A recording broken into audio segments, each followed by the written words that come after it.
හරි හරි ළමයි අපි කතා කරන්න යන්නේ 2018 ප්‍රත්‍යස්ථාවය එසේ එක පිළිබඳව. අපි බලමු මේ ප්‍රත්‍යස්ථාවය එසේ එකේ තියෙන්නේ මොනවද කියලා.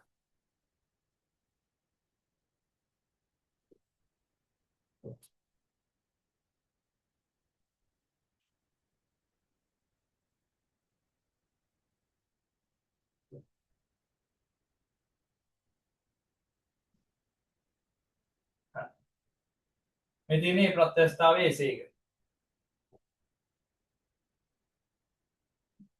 බලමු මොනවද කියලා තියෙන්නේ කියලා. කොන්ක්‍රීට් යනු කොන්ක්‍රීට් යනු කොන්ක්‍රීට් යනු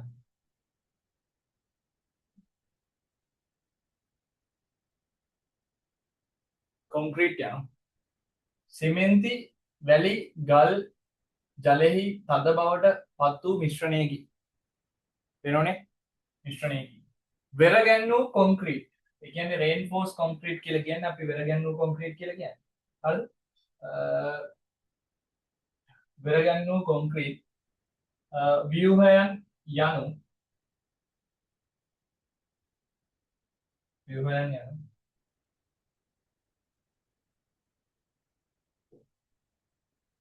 වානේ කම්බි කූරු වලින් සමන්විත ව්‍යුහයන්ය.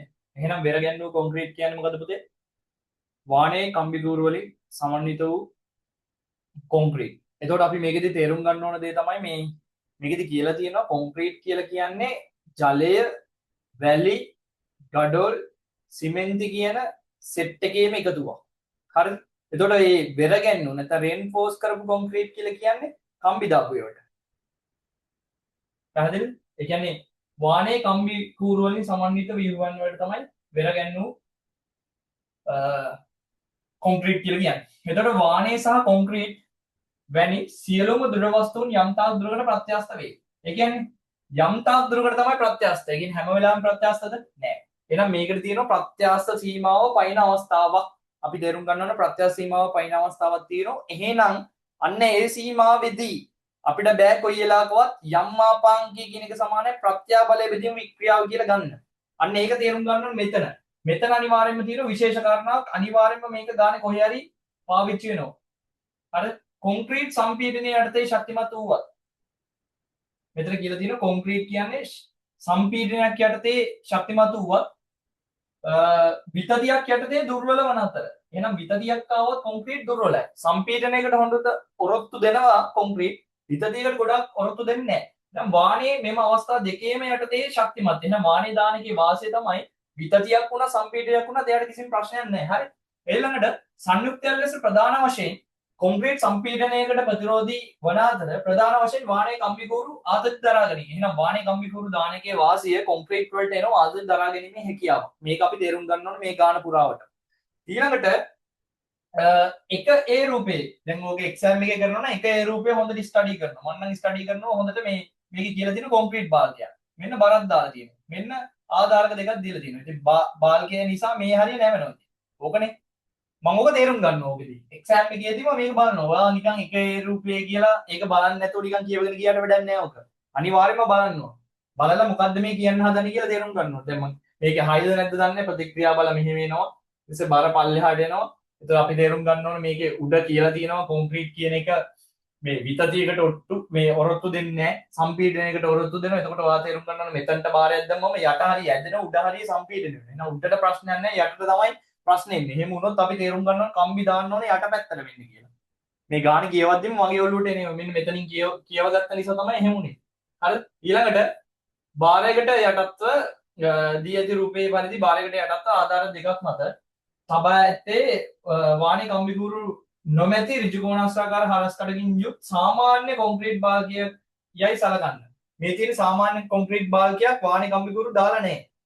එහෙම වුණොත් මොකද්ද වෙන්නේ කියලා බලමු. මෙම තත්ත්වයේ යටතේ තිත් ඉරි මගින් පෙන්වා ඇති පරිදි බාල්කයේ පහළ කොටස විතතියක් පහළ කොටස විතතියක්. එහෙනම් කොන්ක්‍රීට් වලට ඔය විතතිය දරන්න පුළුවන්ද පුතේ?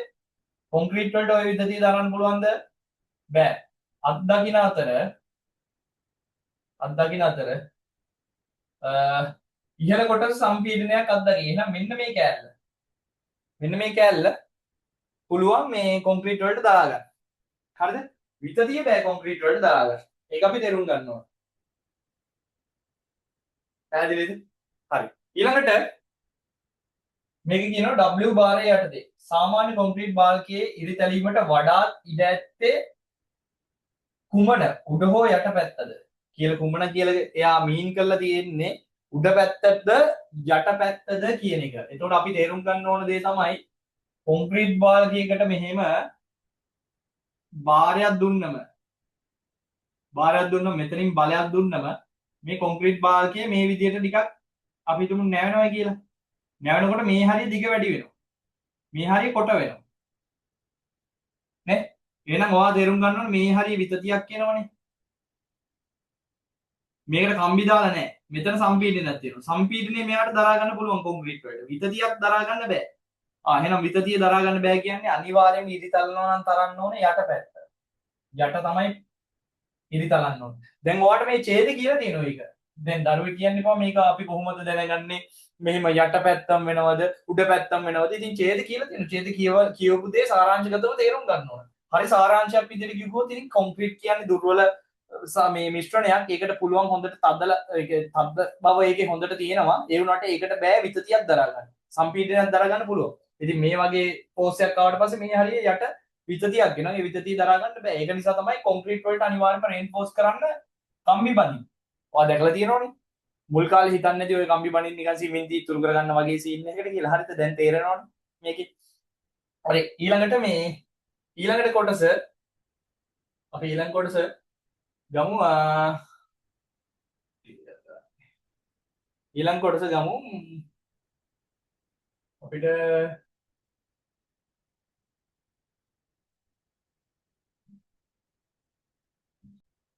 ඊළඟට මේකේ දීලා තියෙනවා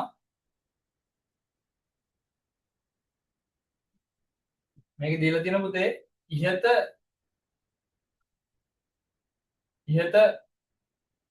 එකේ රූපේ පෙන්වා ඇති තත්ත්වය වැඩි දියුණු කිරීම සඳහා 1B මෙතන 1B වාණි කම්බි කූරු යටට බැඳලා තියෙන්නේ පෙන්වා ඇති පරිදි කොන්ක්‍රීට් නිෂ්පාදන අවස්ථාවේදී වාණි කම්බි කූරු කොන්ක්‍රීට් බාල්කයේ පතුලට ආසන්න වශයෙන් ඇතුල් කරනු ලබයි. හරි. ඔකේ කියලා තියෙනවා පතුලට ආසන්න වශයෙන් ඇතුල් කරනවායි කියලා. හරිනේ.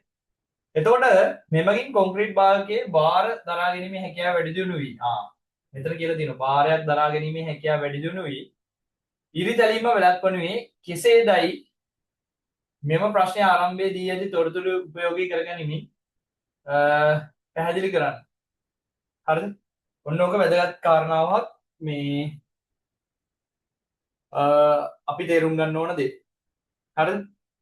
මේකේ වැදගත්ම කාරණාව තමයි මෙයා කියලා තියෙනවා මෙමගින් කොන්ක්‍රීට් බාල්කයේ බාර දරා ගැනීමේ හැකියාව වැඩි දියුණු වී ඉරිතැලීම වැළැක්වීමේ කෙසේදයි මෙම ප්‍රශ්නේ ආරම්භයේදී ඇති තොරතුරු උපයෝගී කරගනිමින් පැහැදිලි කරන්න.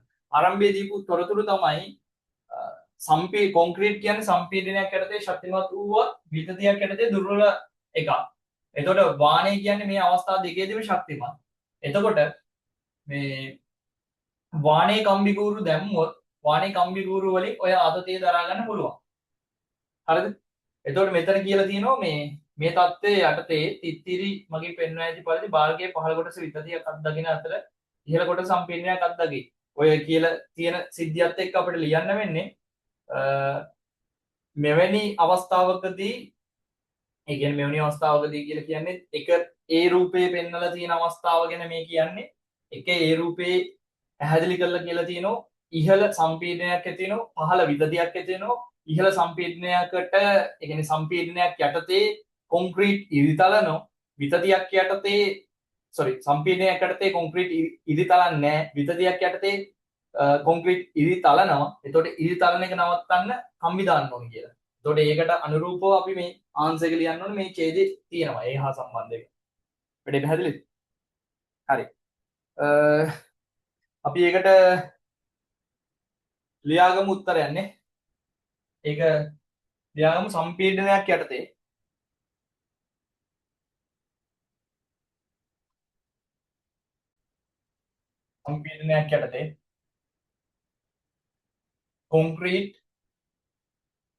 කොන්ක්‍රීට් බාල්කය ඉරි නොතලන අතර විතතියක් යටතේ කොන්ක්‍රීට් බාල්කයේ ඉරි තලයි. වාණේ කම්බිකූරු දැමූ පසු කොන්ක්‍රීට් විතතියක් යටතේ වුවද ශක්තිමත් වීම ආරම්භයි.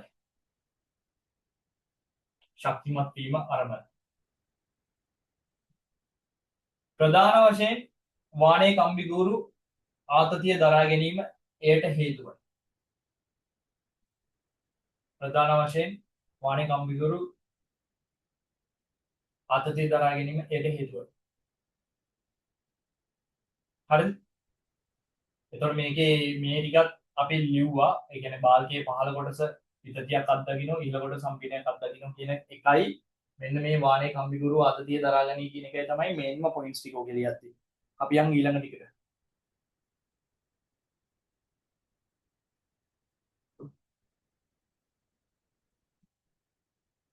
හරි ඊළඟ ටිකට යන්න. ටික ගණන් ටික.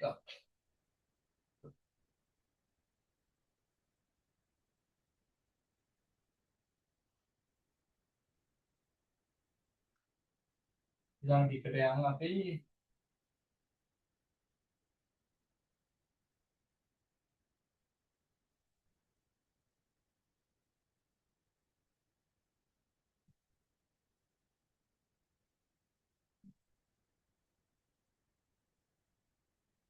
හරි. මෙතන මෙහෙම විස්තරයක් කියලා තියෙනවා. ඊළඟට මුදුවානේ S සඳහා ආතන්‍ය ප්‍රත්‍යාබලය. වාණේ නිසා තමයි ස්ටීල් නිසා තමයි මේක S කියලා දාලා තියෙන්නේ. ප්‍රත්‍යාබලය වික්‍රියාව අතර සම්බන්ධය දෙකේ රූපේ පෙන්වන ඇත. මේ තියෙන ප්‍රත්‍යාබලය පේනෝනේ. මේ තියෙන වික්‍රියාව 10 දින 3න් ගිහිලා තියෙන්නේ. දැන් ප්‍රත්‍යාබලය බෙදීම වික්‍රියාව කියන්නේ යම් මාපාංකය. අපි දන්නවා යම් මාපාංකය කියලා කියන්නේ ප්‍රත්‍යාබලය බෙදීම වික්‍රියාව.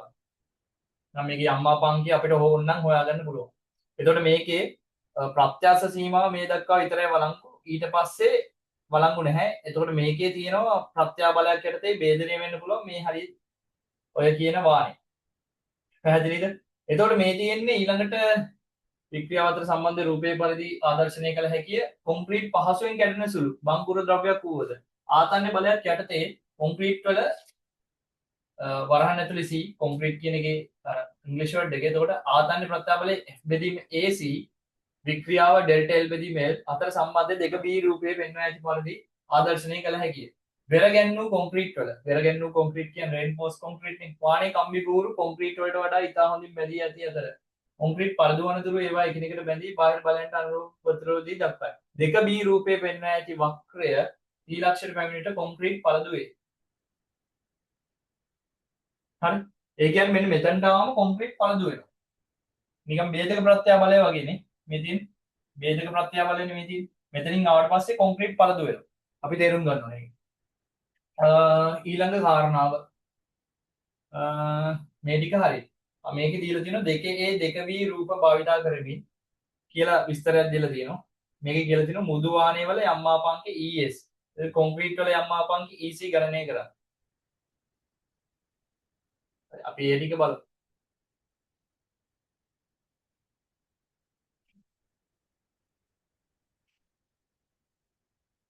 හරි. යම් මාපාංකය කියලා කියන්නේ ප්‍රත්‍යාබලය බෙදීම වික්‍රියාව නේ. හරි. ප්‍රත්‍යාබලය බෙදීම වික්‍රියාව.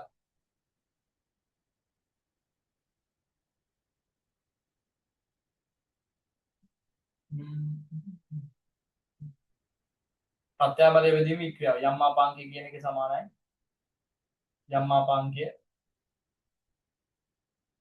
සමානයි ප්‍රත්‍යාබලය බෙදීම වික්‍රියාව. ප්‍රත්‍යාබලය බෙදීම වික්‍රියාව. ප්‍රත්‍යාබලය බෙදීම වික්‍රියාව. එතකොට ප්‍රත්‍යාබලය කියලා කියන්නේ 3.8යි 10යි. ඊළඟට වික්‍රියාව කියලා කියන්නේ 190යි 10 ඍණ 3යි. ඊළඟට මට මෙතනට දෙන්න පුළුවන් මේක 380ක් කරගන්න පුළුවන්. එතකොට 10 8යි මේ 10 3 උඩට ගියාම 10 11යි. 10 ඍණ 3 උඩට යනවා ධන 3යි. එතකොට 10 13යි. 10 13න් දෙකක් දෙනවා 38යි 380. මේක 190. එහෙනම් සුළු නාම 2යි 10 11. යම් මාපාංකය 2යි 10 11යි යම් මාපාංකයේ වර්ග මීටරයට නිව්ටන්. එහෙනම් පළවෙනි එකට කියලා කියන්නේ බුදු වාහනය සඳහා යම් මාපාංකය 2යි 10 11ක් වෙනවා. ඊළඟට කොන්ක්‍රීට් වල යම් මාපාංකය. කොන්ක්‍රීට් වල යම් මාපාංකය. කොන්ක්‍රීට් වල යම් මාපාංකය ඒත් එහෙම ප්‍රත්‍යාබලය බෙදීම වික්‍රියාව. යම් මාපාංකය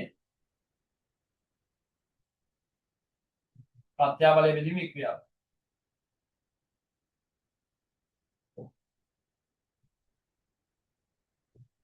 හරි ප්‍රත්‍යාබලය බෙදීම වික්‍රියාව. ප්‍රත්‍යාබලය කියලා කියන්නේ 2යි 10යි 6යි. ගොඩක් ළමයින්ට මේක මිස් වෙනවා. දැන් මෙතන වික්‍රියාව කියලා කියන්නේ 0.08යි 10 ඍණ 3යි. සුළු කරලා බලමු. මේක 10 9යි. 2යි 10 9යි. මේක 8යි 10 ඍණ 2යි. 8යි 10 ඍණ 2යි. මේක සුළු නාම 4යි. 2 1යි 4යි 10 11යි. කයට 4යි 10 11යි. සුළු නාම 10 බෙදීම ඒ කියන්නේ 2.5යි 10 10යි. වර්ග මීටරයට නිව්ටන්. 2.5යි 10 10යි. වර්ග මීටරයට නිව්ටන්. ඔන්න ඔය ටික එනවා. පැහැදිලිද? හරි. ඊළඟ ටිකට යන්න. ඔන්න කෙනෙක් ඉන්නවා ලියා ගන්න තියෙන්නේ.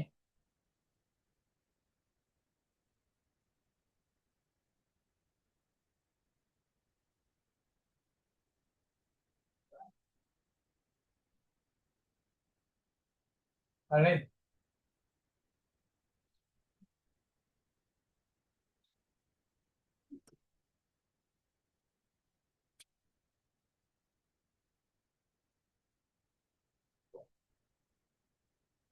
හරි.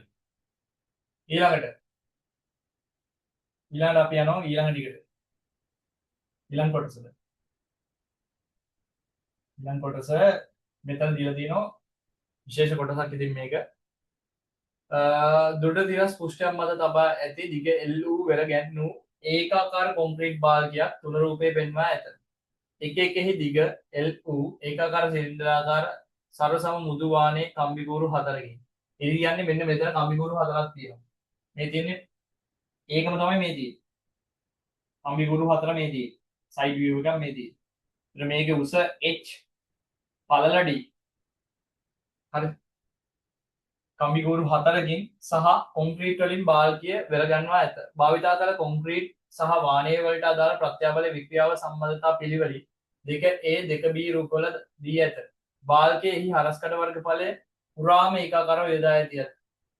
මේ දින බාල්කයෙහි හරස්කඩ වර්ගඵලය පුරාම ඒකාකාරව යොදා ඇති අතර FT සමස්ත ආතන්‍ය බලයට යටත්ව තබා ඇති අතර ආතන්‍ය බලය යටතේ කොන්ක්‍රීට් සහ මෘදු වානේ කම්බිකූරු ඩෙල්ටල් එකම විතතියක් ඇති කරන බව උපකල්පනය කරන්න. එකම විතතියක් ඇති කරනවා කියලා උපකල්පනය කරන්න. ඔන්න වචනේ. එකම විතතියක්. එකම විතතියක් ඇති කරන බව උපකල්පනය කරන්න. විතතිය එකයි. අන්න අපි තේරුම් ගන්න ඕන සමාන්තරගතයි කියන එක. හරිද? ඇති කරන බව උපකල්පනය කරන්න. එතකොට කොන්ක්‍රීට් මත ආතන්‍ය බලය FC සඳහා ප්‍රකාශනයක් EC. මෙන්න මේක වැදගත් ඩෙල්ටල් එකම විතතියක් කියන එක. හරිද? එකම විතතියක් කියන එක පට්ට වැදගත්. කොන්ක්‍රීට් මත ආතන්‍ය බලය FC සඳහා ප්‍රකාශනයක් EC. කොන්ක්‍රීට් වල හරස්කඩ වල ඵලය AC L ඩෙල්ටල් ඇසුරින් ලියන්න. හරි. ඊළඟ එකටත් තියෙන නිසා මම බෝඩ් එකට යන්නම්.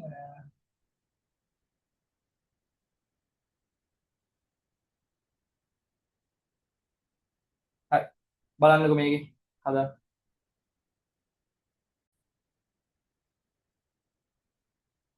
හරි නේද? හරි. මේකේ තියෙන ඒවා ටිකත් එක්ක අපි බලමු. මේකේ තියෙනවා කොන්ක්‍රීට් මත බලය FC සඳහා ප්‍රකාශනයක් EC ඔය ඇසුරෙන් ලියන්න කියලානේ.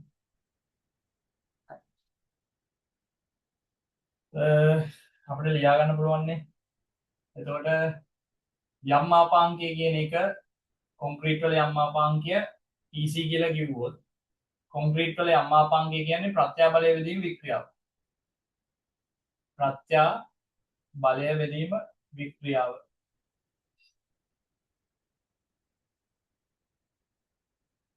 වික්‍රියාව. ප්‍රත්‍යාබලය වෙදීම වික්‍රියාව.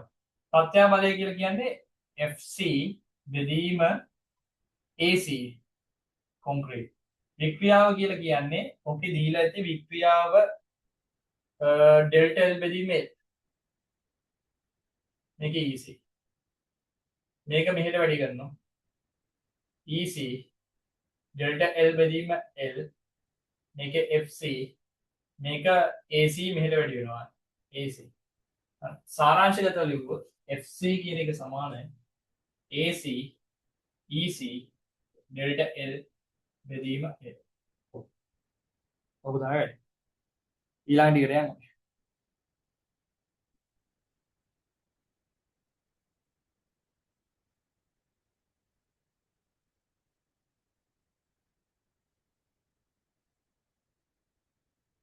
ඊළඟ ටිකට යන්න.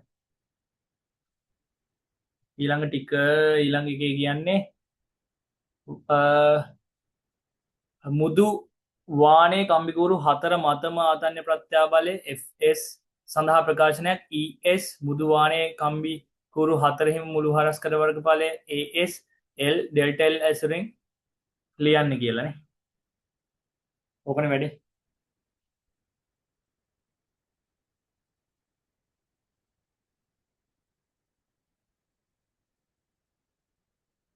හරි බලන්නකො. අර වගේම වැඩක් කරන්න තියෙන්නේ.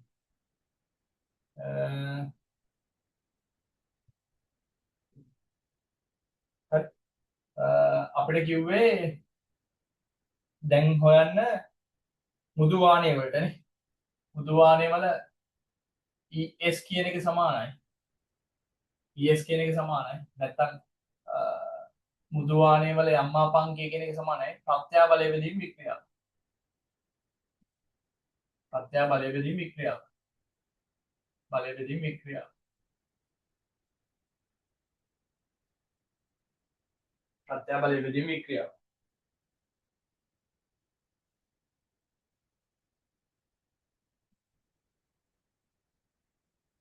ප්‍රත්‍යාබලය බෙදීම වික්‍රියාව. එතකොට ES කියන එක සමානයි ප්‍රත්‍යාබලය කියන්නේ FS බෙදීම AS වික්‍රියාව කියන්නේ ඩෙල්ටා L බෙදීම L. මේ මෙතන වැරදුනා චුට්ටක්.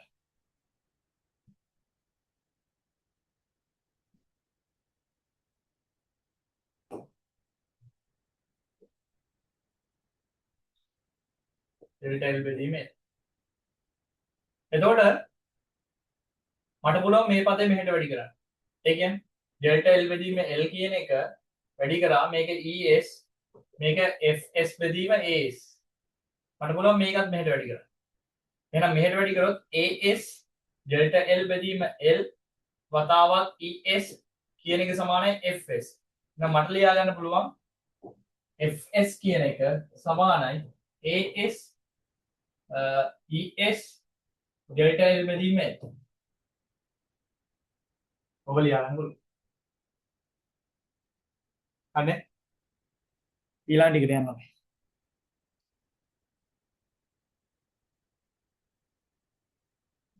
ඊළඟ කොන්ක්‍රීට් පළදවීමට පෙර සමස්ත ආතන්‍ය ප්‍රත්‍යාබලය FT කොන්ක්‍රීට් සහ වානේ යන දෙකම මගින් දරා සිටි කොන්ක්‍රීට් පළදවීමට පෙර අන්න කන්ඩිෂන් එක. ඒක තේරුම් ගන්න. ඒ කියන්නේ මේ කියන්නේ ભેදක ප්‍රත්‍යාබලය ඇතිවීමට පෙර කියලා. ආතන්‍ය ප්‍රත්‍යාබලය කොන්ක්‍රීට් යන වානේ දෙකම මගින් දරා සිටි නම් වෙරගැන්වූ කොන්ක්‍රීට් වල බාල්කය සමග සමස්ත ආතන්‍ය ප්‍රත්‍යාබලය සඳහා ප්‍රකාශනයක්. එමය. සමස්ත ආතන්‍ය ප්‍රත්‍යාබලය සඳහා ප්‍රකාශනයක් කියලා කියන්නේ එකේ තේරුම හරිද? මට ගන්න පුළුවන් සමස්ත ආතන්න ප්‍රත්‍යාබලය ft කියලා. ft කියලා ගන්න පුළුවන්.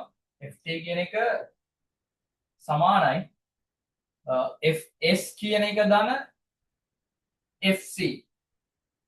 ඒකට හේතුව මේකේ කියලා තියෙනවා මේ එකම විතතියක් කියලා. ගානේ highlight කරලා තිබ්බා මුලින් එකම විතතියක් කියන එක highlight කරලා තිබ්බා. එකම විතතියක් ඇති වෙන්න නම් ඔය දේ වෙන්න ඕනේ. ඒ කියන්නේ ft කියන එක සමානයි fs ධන fc වෙන්න ඕනේ. මොකද අපි තේරුම් ගන්න ඕන ශ්‍රේණිගතයිද සමාන්තරගතයිද කියන එකනේ. මෙහිම බලයක් දුන්නම් මොකද්ද වෙන්නේ කියන්නේ. මේ දෙන්නගේ විතති වල එකතුව මුළු විතතියට සමානයි. සමාන්තරගත නන්නේ බල දෙකේ එකතුව තමයි මුළු බලයට සමාන වෙන්නේ විතති සේ. එහෙනම් මේක ඇවිල්ලා බල දෙකේ එකතුව තමයි මුළු බලයට සමාන වෙලා තියෙන්නේ විතති සේ. සමාන්තරගතයි. එහෙනම් අපි මෙතනින් පස්සේ අපි තේරුම් ගන්නවා මේ ft කියන එක එහෙනම් සමානයි fs. fs කියන එක as es delta l බෙදීම l. හරි. ඊළඟට අපිට ගන්න පුළුවන් මේක ඊළඟ එක ඊළඟ එක AC EC delta L බෙදීම නම් පොදුවේ පොදු සාධක විදියට මට එළියට ගන්න පුළුවන්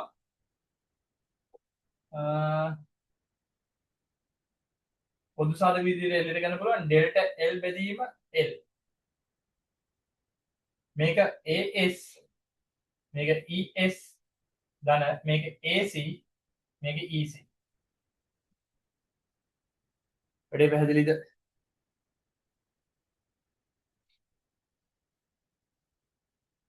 හරි. ඔන්න ඕක තමයි පොදු සාධක විදියට ගත්තොත් එන්නේ. මම හිතන එක තේරෙන්නේ නැති කියලා. ඊළඟ කොටසට යන්න.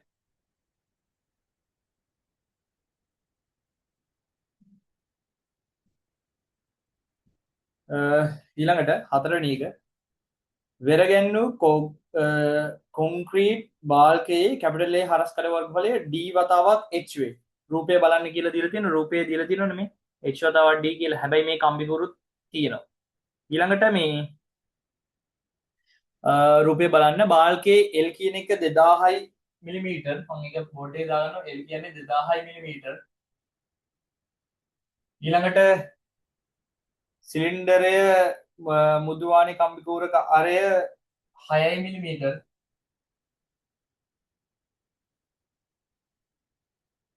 ඊළඟ ඩෙල්ටා L 0.1 මිලිමීටර්.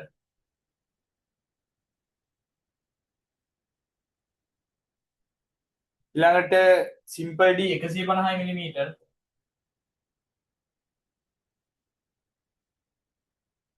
ඊළඟට H කියන එක 250 මිලිමීටර්.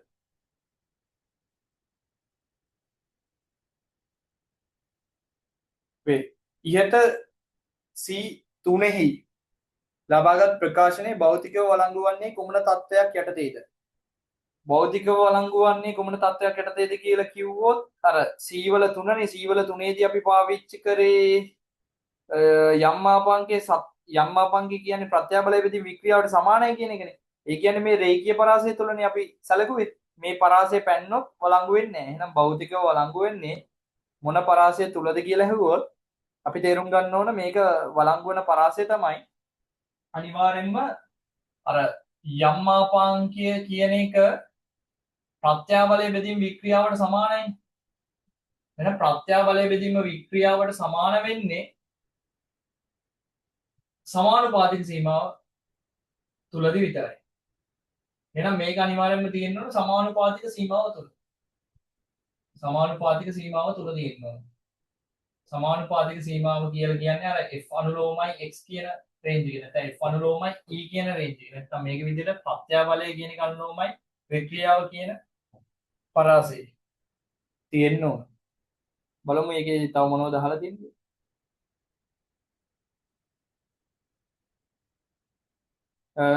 වෙරගෙන්නු කොන්ක්‍රීට් භාගයේ හිත දත්ත භාවිතා කර C3 ප්‍රතිඵලය C3හි ලබාගත් ප්‍රතිඵලය භාගය සඳහා භෞතිකව වළංගු වන බව. භෞතිකව වළංගු වන බව. C3 ලබාගත් ප්‍රකාශනයේ භාරකය සඳහා භෞතිකව වළංගු වන බව පෙන්වන්න.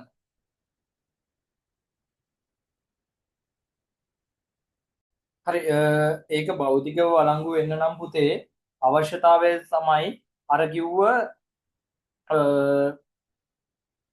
හුක්නීමේ පිළිබඳන පරාසය තුල තියෙන්න ඕනේ කියන සමානුපාතික සීමාව තුල තියෙන්න ඕනේ. එතකොට මේක කොන්ක්‍රීට් වලට අදාළව අපි කතා කරන නිසා කොන්ක්‍රීට් වල තියෙන්නේ 2.10.6යි ප්‍රත්‍යාබලය. එහෙනම් 2.10.6යි ප්‍රත්‍යාබලයට වඩා අඩු වෙන්න ඕන. අඩු ප්‍රත්‍යාබලයක් නැත්තම් 0.08යි 10.3යි කියන වික්‍රියාවට වඩා අඩු පරාසයක නම් මේක තියෙන්නේ මේක වළංගුයි කියලා ගන්න පුළුවන්. ඕක චෙක් කරගන්න වෙන්නේ මෙහෙම. ප්‍රත්‍යාබලය හොයන්න නම් මෙතන අපිට පුළුවන් මෙතන මේ වික්‍රියාව හොයන එක තමයි ලේසිම වැඩේ මෙතන. L2 ඩෙල්ටා L2 දීලා තියෙනෝනේ. අපි වික්‍රියාව හොයලා ඉන්නේ. වික්‍රියාව තමයි ලේසිම වැඩේ මෙතන හොයන්නේ. ඒක අඩුයි කියලා කිව්වනම් හරියනේ. කොන්ක්‍රීට් වල මෙන්න මෙහෙමනේ තිබ්බේ ප්‍රත්‍යාබලයත් එක්ක වික්‍රියාව. ඒතර මේකේ දීලා තිබ්බේ මගේ මතකෙන් හරියනම් මේක 2.10.6ක්. මේක 0.08යි 10.3. එතකොට අපිට කියන්න පුළුවන් නම් මෙන්න මේ කියන තැනක වගේ තමයි ඒ කියන්නේ මෙන්න මේ වගේ පොයින්ට් එකක් තමයි අපි මේ කියන අවස්ථාව කියලා කියන්න පුළුවන් නම් ඒ කියන්නේ මෙන්න මේ පොයින්ට් එකට වඩා යට පොයින්ට් එකක් නම් මේක අනිවාර්යයෙන්ම මේ සූත්‍රය වළංගුයිනේ. නෑ අපි කොහොම හරි ඔප්පු කරන්න ඕන වික්‍රියාව වගේ එකක් හරි ප්‍රත්‍යාබලය වගේ එකක් හරි අරගෙන අපි කියන මේ කියන ලක්ෂ්‍ය තියෙන්නේ මේකට වඩා යටි උඩින් නෙවෙයි. හරි යටින් කියලා කියන්න ඕන. යටින් කියලා කියන්න අපිට දත්ත ටිකක් දීලා තියෙනෝනේ. ඒ දත්ත ටික බලන්නකෝ.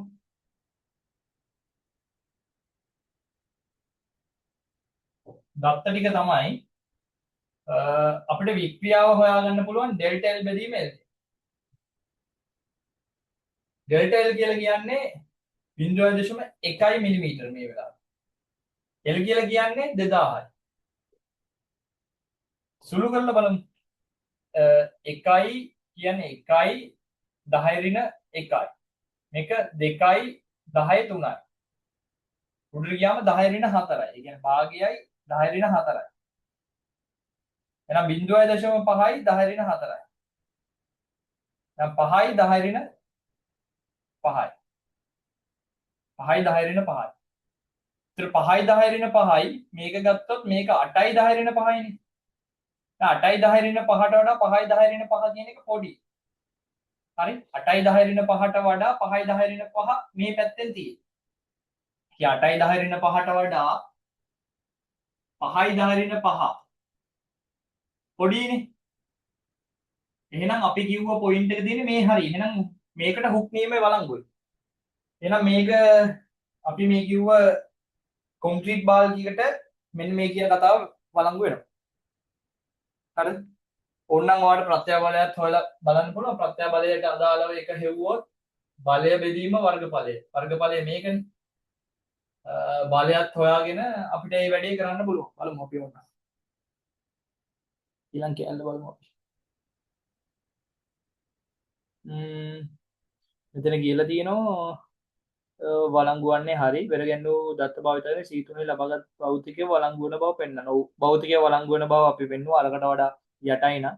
ඊළඟට අපිට කියලා තියෙනවා මේකේ මේ වෙරගැන්වූ ඊළඟට කියලා තියෙනවා FTH අගය ගණනය කරන්න. ඔබගේ ගණනය කිරීම සඳහා AS බෙදීම A 103කට වඩා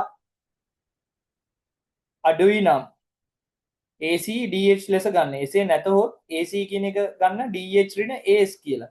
පයි 3 කියලා ගන්න. එතන ඉතින් කන්ඩිෂන්ස් දෙකක් දීලා තියෙනවා. කන්ඩිෂන්ස් දෙකක් දීලා තියෙනවා මේ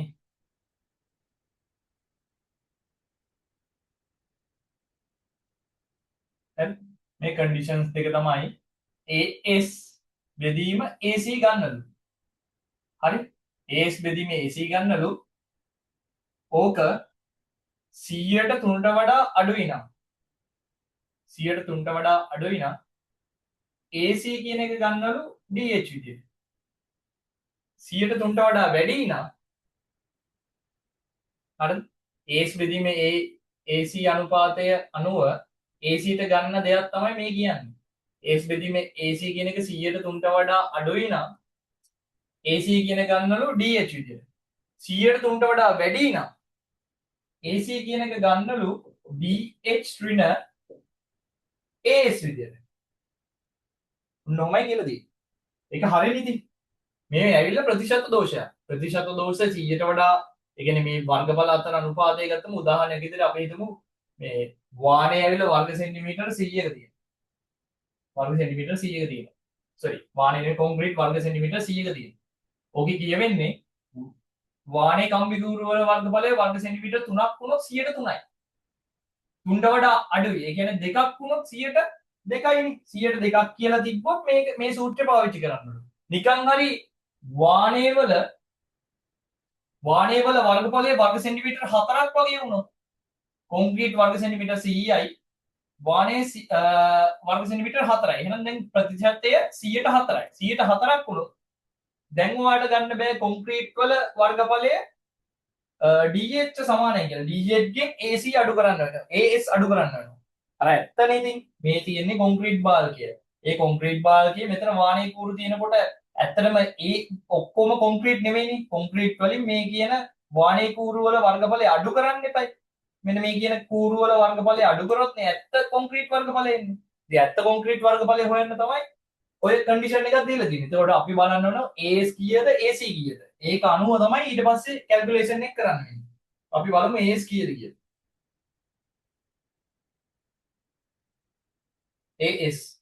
AS කියන්නේ කම්බියක් 5R වර්ගය. 5 කියන්නේ 3යි කිව්වා. 3 කියලා ගන්න කියලා තිබ්බා. R කියන එක මම දැක්කේ 6 මිලිමීටර වගේ තියෙනවා. මගේ මතකේ හරිනම් 6 මිලිමීටර. කොහොම? එහෙනම් මේක එනවා 36 108යි. 10 වෙන 6යි. 10 වෙන 6යි වර්ග මීටර. ඊට පස්සේ AC කියන එක තිබ්බේ මගේ මතකේ හරිනම් මේක H මේක D HD ගේ අගය තිබ්බේ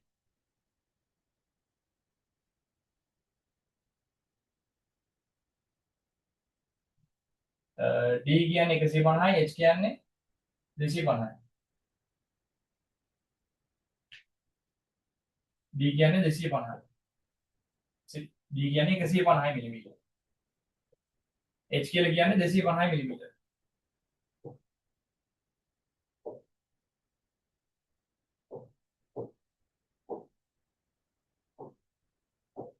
හරි. එහෙනම් මේකේ වර්ගඵලය ගන්න පුළුවන් නේ. 250 වැඩි කිරීම 10 වෙන 3. මේක ගන්න පුළුවන් 150 වැඩි කිරීම 10 වෙන 3. සුළු කරලා බලමු 250යි 150යි. මේක 10 වෙන 6ක් කොහොමද තියෙනවා. මම මේක 250 150න් වැඩි කරාම 25 වරක් 15 250යි 375යි 375යි බිංදු 2යි. ඔය වගේ ප්‍රමාණයක් නේ. හරි. දැන් ඉතින් බෙදලා බලනවා. AC යටට දැම්මා AS උඩට දැම්මා. AC කියලා කියන එක 37500යි 10 ඍණ 6යි. මේක 108යි 10 ඍණ 6යි. 10 ඍණ 6ට 10 ඍණ 6 කැපෙනවා. හරි. මේකේ percentage එකක් විදියට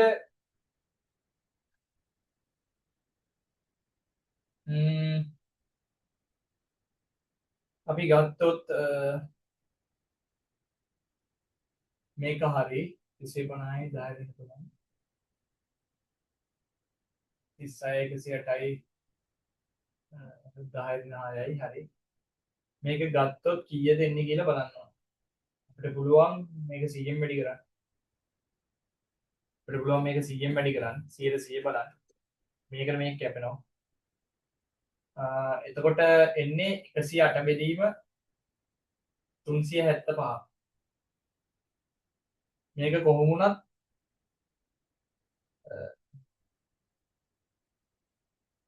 108 බෙදීම 375. මේ වගේ ගානක් එන්නේ. බලන්න.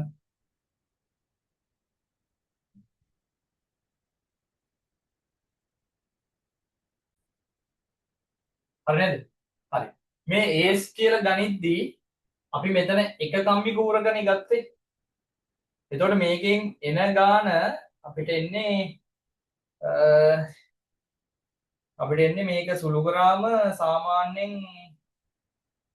මේ එක කම්බිකූරකටනේ ගත්තේ. අපි කම්බිකූරු 4කට ගත්තොත් මේ හැම වර්ගඵලයක්ම 4ෙන් වැඩි වෙන්න ඕනේ. කියන්නේ මෙන්න මෙතනත් 4ෙන් වැඩි වෙන්න ඕන. මෙතනත් 4ෙන් වැඩි වෙන්න ඕන. මෙතනත් 4ෙන් වැඩි වෙන්න ඕන. එහෙම වුණොත් මෙන්න මෙතනත් 4ෙන් වැඩි වෙන්න ඕන. මේකත් 4ෙන් වැඩි වෙන්න ඕන. මොකද කම්බි එක කූරකට මේ ගත්තේ ඇත්තටම වානේ මේ වෙන කම්බිකූරු 4ක් තියෙනවනේ. 4ෙන් වැඩි වෙන්න ඕන. එතකොට මේක සුළු කරාම අපිට ගන්න පුළුවන් ඕනනම් 432යි. මේක 375යි. කොහොම වුණත් 103ක් එන්නේ නැහැ. 100ට 1 දශම ගාණක් වගේ එන්නේ. 1 දශම 375යි තව 25යි 1 දශම 1යි 100 මේ වගේ ගාණක් ආසන්නව 1 දශම 1.5ක් වගේ එන්නේ. හරිද? වර්ධින ප්‍රධානම තැන තමයි මෙන්න මෙතන. මෙතන මේ 4 ලොස් කරනවා අනිවාර්යයෙන්ම දරුවේ. හරිද? එයා ලොස් කරාට ගමන් නැහැ. එයා අන්තිම මොහොතේ අරගෙන මේක ප්‍රසන්ටේජ් එකක් විදිහට කෙනෙක් මෙහෙම අරගෙන. ඒ කියන්නේ එයාට මේක 4ෙන් බෙදුවම එන ගාන. මේ තුමු උදාහරණයකට 0.2යි ඊළඟට 7යි ඊළඟට ඒ වගේ 2යි 7යි ගානක් වගේ එන්නේ. 2යි 0.2යි 8යි 35ට 8යි 32යි 30ට 7යි 28යි 20ට 5යි 0.2යි 8යි 5ක් එයි 2යි 8යි 7යි 5ක් එයි. එයා මේක 4ෙන් වැඩි කරලා ගත්තා අවුලක් නැහැ මේ ප්‍රකාශනය ගනිද්දී. හැබැයි මේක තිබ්බොත් ලකුණු නැහැ. හරි? මොකද එයාගේ සංකල්පය වැරදි. සංකල්පය වැරදිලා තියෙන්නේ කෙනෙක්ට කියන්න පුළුවන් 100ට 3ට වඩා අඩුයි නේද සර්? මේ අර කිව්ව එක බ්‍රේක් වෙනව නේද? වැරදි. හිතන්න මේක කම්බිකුරු 8ක් විතර තිබ්බනම්. කම්බිකුරු 8ක් විතර තිබ්බනම් මේකත් දෙකෙන් වැඩි වෙනවා. අපි හිතුව කම්බිකුරු 12ක් තිබ්බනම් 12ක් තියෙයි කියලා කියන්නේ මේ 4කට නෙමෙයි 1.15 ආවේ. 12ක් තියෙයි කියන්නේ 4 වතාවක් 3නේ. එය 4යි 5යි 3.45ක් නේ. එතකොට කම්බිකුරු 12ක් නිකන් හරි මේකේ මෙහෙම තිබ්බනම් මෙන්න මේක බ්‍රේක් වෙනවා. මොකද මේක එක තනි කම්බිකුරක් කියලා හිතන එක වැරදි. එයා පැහැදිලිවම කියලා තියෙනවා ගානේ කම්බිකුරු 4ෙම වර්ගඵලය එක් තමයි හඳුන්වලා තියෙන්නේ ඒස් කියලා එයා. හරිද? එතකොට ඔන්න ඔතන තමයි වරදින තැන. ගොඩක් ළමයි මේ වගේ තැන් කරාට පස්සේ එක්සෑම් එකේ කරලා ඇවිල්ලා ඉන්නෝ මම හරියට කරා මට වැරදුන්නේ නැහැ කියලා. හැබැයි ප්‍රශ්නේ තියෙන්නේ රිසර්ච් එද්දි රිසර්ච් අඩුයි. රිසර්ච් අඩු වෙලා තියෙන්නේ මෙන්න මේ වගේ පොයින්ට්ස්. මේ අන්තිම කෑලි වල හිර කරන තැන් තමයි ඉලක්කම්. ඉලක්කම් වලින් හිර කරනවා. ඉලක්කම් කියන්නේ එක කම්බි කූරක් නැතුව කම්බි කූරු ගොඩක් තියෙන ඒක යටින් ඉරක් ගහලා රවුන්ඩ් කරලා. කම්බි කූරු ගොඩක් තියෙන. කම්බි කූරු 10ක් 15ක් තියෙන. ඒක කොහෙදි හරි යූස් වෙන. ගොඩක් වෙලාට අන්තිම කෑල්ලට. අන්තිම කෑල්ලේ ලකුණු කපන්නේ එහෙමයි. මොකද කෙනෙක් මයින්ඩ් සෙට් එක තියාගෙන ඉන්නේ වෙනම තැනක. මොකද අපි ගාන හදාගෙන ගියාම අපේ ඔළුව පැටලිලා මේක මිස් වෙනවා. මෙන්න මේ කියන කෑල්ල. එක කම්බි කූරයි කම්බි කූරු 4යි කියන එකයි පැටලිලා තියෙන්නේ. කම්බි කූරු 4ක් නිසා එහෙමුනේ. නිකන් හරි කම්බි කූරු 12ක් තිබුණා 103ක් පයින්. ඒ නිසා අන්න ඒ කෑල්ල විතරක් මේකෙන් පට්ටම් වැදගත් කෑල්ලක් විදිහට මම දකිනවා. මේ ගාන පුරාවටම තියෙන විශේෂම සිදුවීම තමයි එයා කියනවා 103යිට වඩා වැඩි නම් මේක ගන්න 103ට වඩා අඩු නම් මේක ගන්න. ළමෙක් මෙහෙම කන්ඩිෂන් එකකට කවදාවත් ගාන හදලා නැහැ. කවදාවත් ගාන හදලා නැහැ. මං හිතන්නේ මේක පට්ටම අත්දැකීමක්. මොකද මේක ඉන්ජිනියරින් වල නම් තියෙනවා. ඉන්ජිනියරින් වල මැෂින් ඩිසයින් කියලා එකක් තියෙනවා. මැෂින් ඩිසයින් වල අපිට දෙන ඔහොම ක්‍රයිටීරියා ගොඩක්. ඔහොම දීලා මේ මෙන්න මේකට වඩා අඩු නම් මේක ගන්න, මේකට වඩා අඩු නම් මේක ගන්න, මේකට වඩා අඩු නම් මේකට ගන්න කියලා සූත්‍ර ටිකක් දෙනවා. දැන් මේක A level වලට පාවිච්චි වෙච්ච එක මරු. ඇත්තටම. මේ කෑල්ලෙන් තමයි ගොඩක් ළමයි අවුල් කරගත්තොත් අවුල් කරගන්නේ. පැහැදිලිද? එහෙනම් අපි යන් ඊළඟට අපෙන් අහන ඊළඟ කෑල්ලට.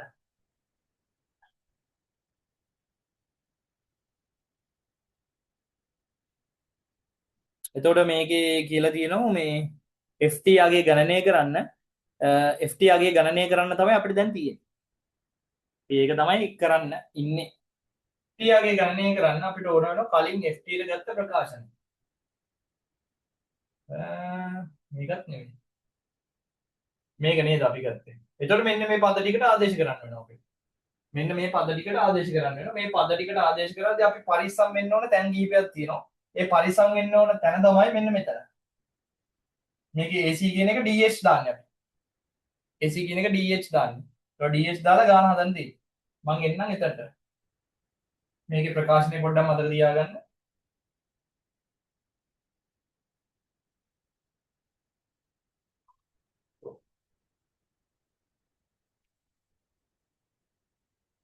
ft කියන එක ඩෙල්ටා L බෙදීම L.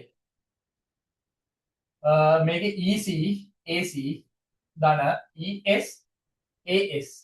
එතකොට මේක ගාන පුරාවට මට මෙන්න මේ දත්ත ටික මම හොයාගත්ත ඒවා ටිකක් ඕනේ. ඩෙල්ටා L බෙදීම L කියන්නේ 0.1 බෙදීම 2000 මගේ මතකේ හරියනවා. ඕකම තමයි ගන්න වෙන්නේ. EC කියන එක කොන්ක්‍රීට් වල. කොන්ක්‍රීට් වල ආවේ කොන්ක්‍රීට් තිබ්බේ මගේ මතකේ හරියනම් 2.10.6යි. ඊට පස්සේ 0.08යි 1.25යි 10ද මන්දා. ඒ චුට්ටක් බලමු අපි මේ පැත්තට ගිහිල්ලානේ. මේක නෙමෙයි කරේ. 1.25යි 10 කියලා හිතන්නකෝ. AC කොන්ක්‍රීට් වල වර්ගඵලය. කොන්ක්‍රීට් වල වර්ගඵලය කියලා ගන්න වෙන්නේ මෙතන 103ට වඩා අඩු නිසා DH. D කියලා කියන්නේ H තමයි වැඩිව තිබ්බේ. D කියලා කියන්නේ 15යි 150යි මිලිමීටර්. 15යි 10 රින් 3යි. H කියන්නේ 250යි 10 රින් 3යි. සුළු නාම 375යි 10 2යි 10 රින් 6යි. 375යි 10 රින් 4ක්. හරි 375යි 10 රින් 4ක්. ඊළඟට ES කියලා කියන්නේ වාණේ වල යම්මාපාංකය. වාණේ වල යම්මාපාංකය අපිට ගානේ අපි මුල් හරිය හැදුව නේද වාණේ වල යම්මාපාංකය. හරියට ඇත්තේ. අපිට කීයද ආවේ? වාණේ වල යම්මාපාංකය.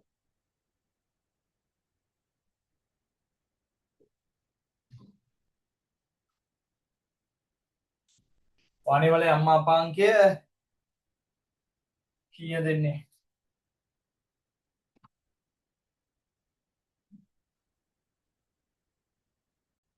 වාණේ වල යම්මාපාංකය එන්නේ පුතේ මේ 2.10 11ක් වගේ ඇවිල්ලා තිබ්බේ. 2.10 11ක් නේද ඇවිල්ලා තියෙන්නේ.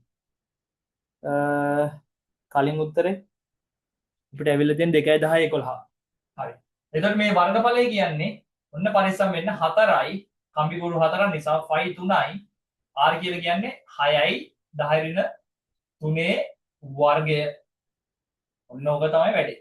ඊට පස්සේ මේක සුළු කරන්න. මේක සුළු කරාම ආන්සර් එකක් එයි කොහොමද ආන්සර් එක එන්නේ? සමානෙන් එයි මේක සුළු කරාම 6.11 10.4ක් නිව්ටන් කියලා.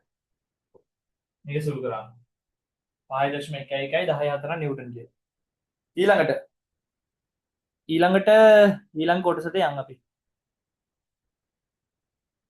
ඊළඟට කියලා දිනවා වෙර ගැන්වූ කොන්ක්‍රීට් බාල්කය පළුදු කරන අවම ආතන්‍ය බලය ගණනය කරන්න. අවම ආතන්‍ය බලය. අවම ආතන්‍ය බලය ඉන්නේ අවම ආතන්‍ය ප්‍රත්‍යාවලය දැනගත්තොත් අපි අවම ආතන්‍ය ප්‍රත්‍යාවලය කියන්නේ මෙන්න මේක. හරි. අවම ආතන්‍ය බලයේදී ගන්න වෙන්නේ ඩෙල්ටා L බෙදීම L කියන එක 0.08යි.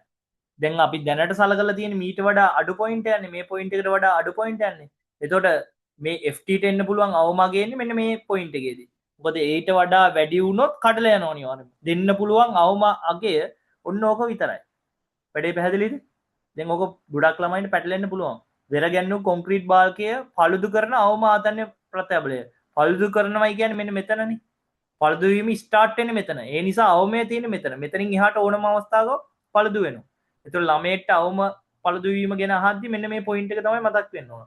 මේ පොයින්ට් එකේදී තමයි අවම ප්‍රත්‍යාබලය එන්නේ. කියන්නේ පළුදු කරන්න පුළුවන් අවම ප්‍රත්‍යාබලය එන්නේ මෙතනදී. මීට වඩා වැඩි ඕනම අවස්ථාවක පළුදු කිරීමක් වෙනවා. වැඩේ පැහැදිලිද? එහෙනම් කලින් වැඩේම තමයි කිසිම වෙනසක් වෙන්නේ නැහැ. ඔයාට කරන්න දෙන්නේ කලින් වැඩේම කරලා සුළු කරන්න විතරයි තියෙන්නේ.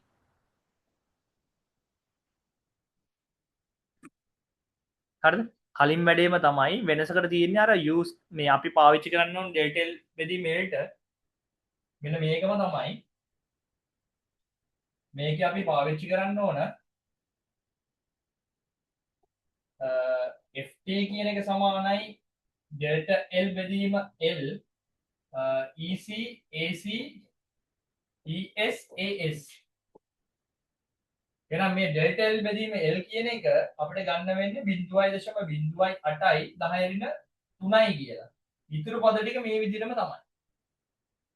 හරි 1.25යි 10යි 10යි 375යි 10 ඍණ 4යි ඊළඟට 2යි 10යි 11යි මේක 12යි මේක 36යි 10 ඍණ 12යි 10 ඍණ 6යි ඔය කියන විදිහටම එනවා. වෙනසකට තියෙන්නේ මෙන්න මේක පාවිච්චි කරනවා විතරයි. හරි. ඕක පාවිච්චි කරාම අපිට උත්තරයක් එනවා අරකට වඩා වැඩි උත්තරයක්. අනිවාර්යෙන්ම එන්න ඕන. මේකට වඩා වැඩි උත්තරයක්. එන්න ඕන. ඒකට ඕකට වඩා වැඩි උත්තරයක් විදිහට අපිට ගන්න පුළුවන් මේක සුළු කරලා.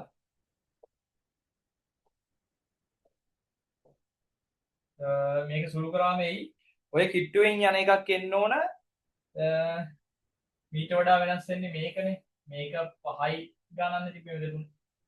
එතකොට 8.10යි 4ක් කොහොමත් එන්න ඕන. මේ percentage එකක් විදිහට මෙතන තිබ්බේ 5යි 5යි 10 ඍණ 5ක් වගේ මට මතක විදිහට මෙතන තිබ්බේ. එතන 8යි 10 ඍණ 5යි percentage එකක් විදිහට 5යි 8යි 5යි ගණනක් තියෙද්දි 5යි ගණනක් ආව 8යි ගණනක් තියෙද්දි ඒ වගේ ගණනක් එයි. 8.19යි 10යි 4ක් වගේ. මේ කැල්ල කොහොමද කන්ස්ටන්ට් මේ දෙකත් එක්ක ගුණ වුණාම ඔය වගේ සංඛ්‍යාවක් එයි. ඕක තමයි වැඩේ. හරි. ඔන්න ඕක තමයි 2018 ප්‍රත්‍යස්ථතාවය ගාන. එහෙනම් පුතේ මේ 2018 ප්‍රත්‍යස්ථතාවය ගාන අපි ඉවර කළා. හරි. ඒතර මම දිල්ෂාන් විජේසිංහ.